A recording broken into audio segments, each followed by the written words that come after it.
한쪽에서는 태극기를 흔들고 다른 한쪽에서는 촛불을 듭니다. 저마다 자신이 이 나라를 가장 사랑한다고 외칩니다. 그런데 이상하지 않습니까?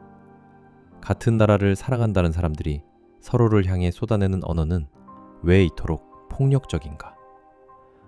태극기를 흔드는 손과 촛불을 든 손, 그 손들이 실제로 하고 있는 것은 애국이 아닐 수 있습니다.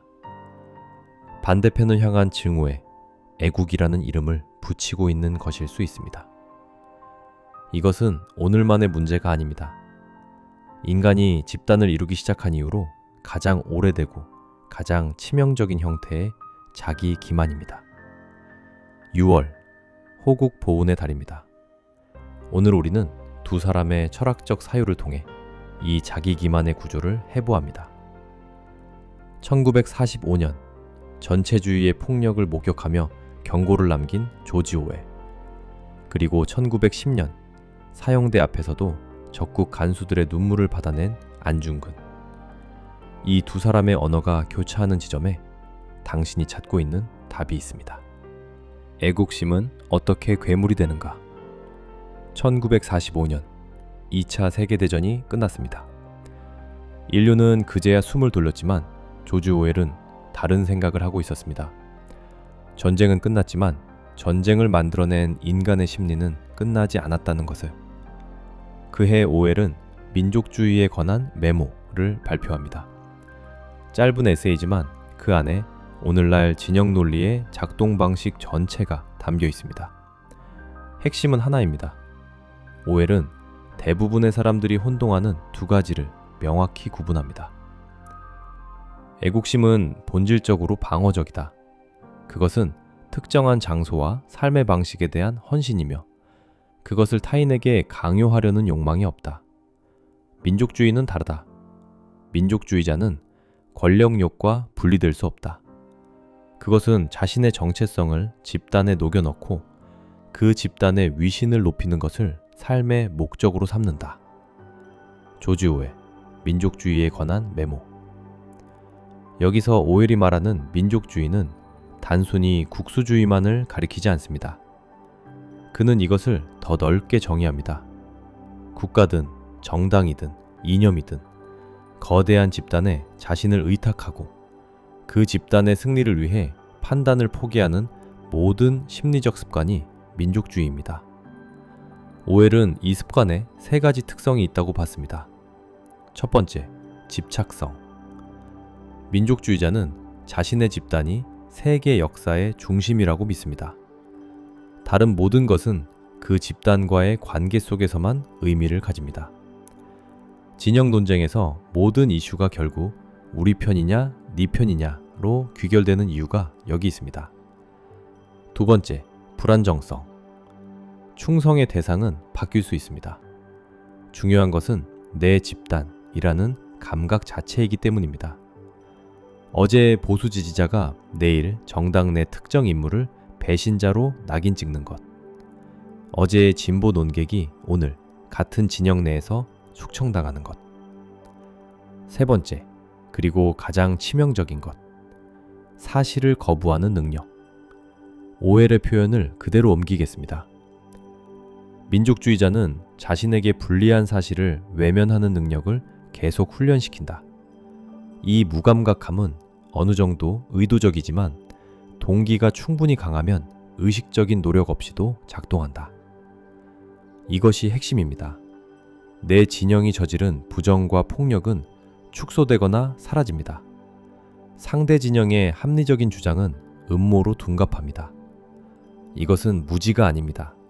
훈련된 선택적 시각입니다. 그리고 오웰은 이 사실을 덧붙입니다. 이 민족주의적 심리는 애국이라는 이름을 달고 있을 때 가장 위험하다고. 왜냐하면 당사자가 자신이 증오가 아니라 사랑을 하고 있다고 진심으로 믿기 때문입니다. 1909년 10월 26일 하얼빈역. 안중근은 이토 히로부미에게 3발의 총탄을 명중시켰습니다. 그리고 러시아어로 외쳤습니다. 코레아 우라. 대한민국 만세. 이 장면만 보면 안중근을 일본에 대한 민족적 적개심으로 무장한 독립운동가로 읽기 쉽습니다. 실제로 우리는 오랫동안 그렇게 기억해왔습니다.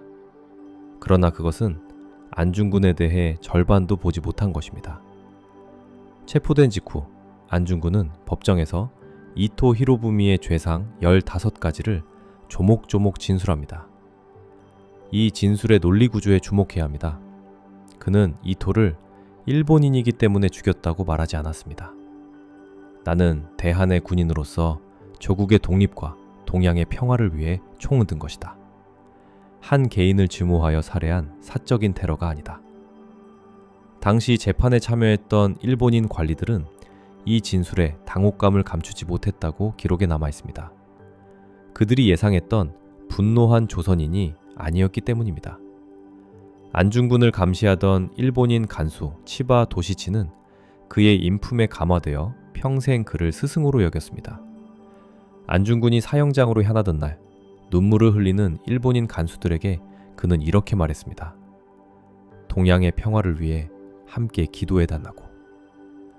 적국의 감옥 안에서 자신을 죽이러 온 사람들이 그를 위해 울었습니다. 이것이 어떻게 가능했을까요? 답은 그가 류순 감옥에서 미완성으로 남긴 동양 평화론에 있습니다. 안중근이 꿈꾼 것은 일본의 파멸이 아니었습니다. 그는 구체적인 설계도를 갖고 있었습니다. 류순을 동아시아의 중립지대로 전환하고 한중일 3국이 공동으로 관리하는 항구를 설립할 것, 3국 청년들로 구성된 공동군단을 창설하고 2개 국어 이상을 교육할 것, 3국 공동은행을 설립하고 공용화폐를 발행하여 경제적 연대를 구축할 것. 오늘날의 언어로 말하면 동아시아판 EU입니다. 그는 1910년에 이것을 생각했습니다. 이것이 의미하는 바를 정확히 읽어야 합니다. 안중근의 총구는 일본이라는 민족을 향한 혐오에서 나온 것이 아니었습니다.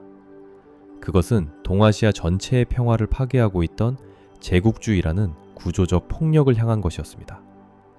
그는 민족이 아니라 시스템에 맞서 싸웠습니다. 오웰의 언어로 돌아오면 안중근은 민족주의자가 아니었습니다. 그는 조선이라는 집단에 자신을 의탁한 것이 아니라 인류의 보편적 평화라는 원칙에 자신의 목숨을 의탁했습니다. 그의 애국심은 방어적이었고 포용적이었으며 적을 향해서도 인간성을 잃지 않았습니다. 이것이 오웰이 찾던 진짜 애국심의 모습입니다. 그렇다면 문제는 하나로 좁혀집니다. 우리는 왜 안중근의 길 대신 오웰이 경고한 길을 걷고 있는가? 답은 간단하죠. 혐오는 너무나도 쉽기 때문입니다. 상대의 입장을 이해하고 내 진영의 잘못을 인정하고 복잡한 현실의 인과를 추적하는 것. 이것은 고통스러운 일입니다. 반면 상대를 절대 악으로 규정하는 순간 상황은 단순해집니다. 설명하지 않아도 되고 반성하지 않아도 됩니다. 그리고 뇌는 이 단순함에 도파민으로 보상합니다. 분노와 혐오는 정의감과 동일한 회로를 자극합니다. 현대의 알고리즘은 이 회로를 정밀하게 착취합니다. 우리가 분노에 반응할수록 더 많은 분노를 공급합니다. 어느 순간부터 우리는 정보를 소비하는 것이 아니라 혐오를 소비하게 됩니다. 그리고 그것을 열정이라고, 애국이라고 부릅니다. 안중근이 살아있다면 오늘날 광장을 보고 뭐라고 이야기할까요? 그는 일본인 간수의 손을 잡아줬던 사람입니다. 같은 조선인이라도 부당한 것은 부당하다고 말했던 사람입니다. 아마 그는 태극기를 흔드는 군중에게도 촛불을 든 군중에게도 동일한 질문을 던졌을 겁니다. 당신은 지금 무엇을 사랑하고 있습니까? 조국입니까? 아니면 반대편을 짓밟는 쾌감입니까? 1910년 3월 26일 아침, 안중근은 어머니가 지어준 흰 한복을 입고 사형대로 걸어갔습니다.